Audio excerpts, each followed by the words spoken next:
বড় সুখবর, আওয়ামী লীগের নেতাকর্মীদের জন্য অবশেষে বড় সুখবর দিলেন আইনমন্ত্রী আসাদুজ্জামান। দীর্ঘদিন পর রাজপথে ফেরার সুযোগ। আজ এক গুরুত্বপূর্ণ বক্তব্যে আইনমন্ত্রী আসাদুজ্জামান স্পষ্ট জানিয়ে দিয়েছেন, আওয়ামী লীগ একটি ঐতিহ্যবাহী রাজনৈতিক দল।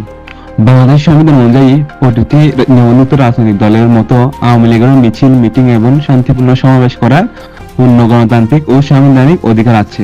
তিনি আরো বলেন, আইন সবার জন্য সমান। কেউ যদি শান্তিপূর্ণভাবে কর্মসূচি পালন করতে চায়, তাতে বাধা দেওয়ার কোনো সুযোগ নেই। তবে অবশ্যই তা হতে হবে শান্তিপূর্ণ এবং আইন মেনে। আইনমন্ত্রীর এই বক্তব্যের পর রাজনৈতিক অঙ্গনে তোলপাড় শুরু হয়েছে। অনেকে মনে করছেন এটি আওয়ামী লীগের জন্য একটি বড় বার্তা। এতদিন মাঠে নামতে না পারা লাখ লাখ নেতাকর্মীর মধ্যে নতুন করে আশার সঞ্চার হয়েছে। অর্থাৎ এখন থেকে আওয়ামী লীগ চাইলে অনুমতি নিয়ে নিয়ম মেনে রাজপথে মিছিল সমাবেশ করতে পারবে। দর্শক, আইনমন্ত্রীর এই ঘোষণাকে আপনি কিভাবে দেখছেন?